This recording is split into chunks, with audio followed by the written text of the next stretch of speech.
બનાસકાંઠા બેઠક પર ભાજપ અને કોંગ્રેસ વચ્ચે જોરદારની ટક્કર જામી છે।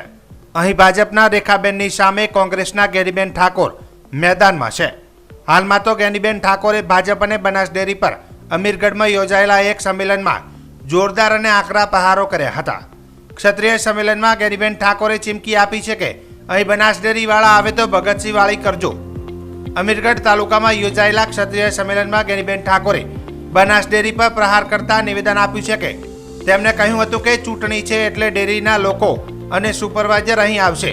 તમે લોકો પહેલા તેમને ગાંધીજીની રીતે સમજાવજો, જો ના સમજે તો ભગતસિંહ અને મહારાણા પ્રતાપ વાળી કરજો। ગેનીબેને ભાજપ અને બનાસ ડેરી મુદ્દે કહ્યું કે ભાજપ પાસે હવે ખોટું કર્યા સિવાય કોઈ રસ્તો નથી બચ્યો। તે લોકો મતદાનના દિવસે મોક પોલિંગમાં 50-50 મત નાખી દેશે। દરેક બૂથમાંથી ભાજપવાળા 50-50 મત નાખી 1 લાખની લીડ લેશે। કોંગ્રેસના એજન્ડોને આવું ન થાય તેનું ખાસ ધ્યાન રાખે।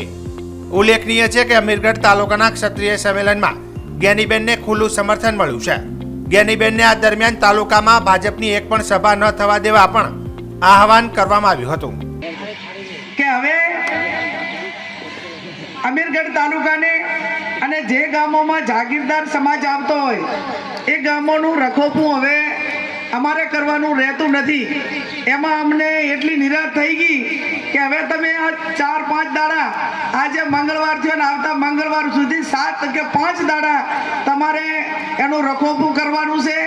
અને ઓલા બેંક ને ડેરીયાવાળા ગામની અંદર સુપરવાઇઝરો કા બધા આવે ને તો થોડીક આપણી પરંપરા અને આપણા પેલા પ્રમાણે પેલા લાગણીથી પેલું ગાંધીજી વાળું, આપણે બધા ગાંધીજીને માનવા વાળા એટલે પેલું ગાંધીજી વાળું, અને પછી ના માને તો ભગતસિંહ કે મહારાણા પ્રતાપ એવું ક્યાં કરવું હોય ને તો આડકતી રીતે આપણે કોઈને કઈ કરવું નથી, કોઈ હિંસા નથી કરવી, પણ આપણી આંખ ઉપર એને ખબર પડી જવી જોઈએ કે આ ગામની અંદર હવે મારે પગ મૂકવાની જગ્યા નથી।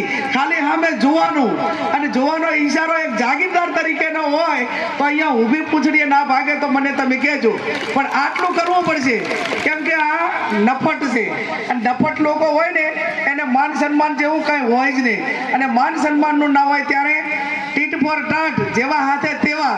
હવે રણ મેદાને પડ્યા જ છો, રણભૂમિમાં જ છો તો હવે લડી લેવામાં જ મજા આપણે સૌ માનીએ છીએ। ત્યારે આપ સૌ 7મી તારીખ સુધી તમામ નાના મોટા જે સમાજો છે, જ્યાં બૂથ એજન્ટોની વાત હોય, અને બીજી મારી જાગીરદાર સમાજના યુવાનોને 2 હાથ જોડીને વિનંતી કે જ્યાં પણ બૂથો છે એ બૂથો ઉપર સવારના 5:30 વાગે આપણો એજન્ટ પહોંચી જાય ને એવા 5-5, 10-10 ગામોના બૂથના એજન્ટોના નંબર લઈને એમને 5 વાગે ઉઠાડજો। હવે આમની પાસે ખોટું કરવા સિવાય બીજું આ ચૂંટણી જીતવા માટે એમનો કોઈ પણ સ્કોપ વધ્યો નથી। એ 5:30 વાગે 6 વાગે જે મોકપોલ થાય એ મોકપોલની અંદર 100 કે 50 બટન એ ભારતીય જનતા પાર્ટીના ના દબાઈ દે એની જવાબદારી આપ સૌની છે। અને જો એ એક બૂથ ઉપર એ 50-50 વોટ ખોટા કરવામાં સફળ થયા તો બનાસકાંઠાના લગભગ 2000 બૂથ છે એટલે 50 પ્રમાણે ખોટું કરે ને તો 1 લાખ વોટ જે આપણા છે એ સામે થાય તો 1 લાખની ગેપ પડે। અને આ પ્રમાણે થોડી જવાબદારી બૂથ એજન્ટોને કડકાઈ રીતે આપવા માટેની આપ સૌની થાય છે।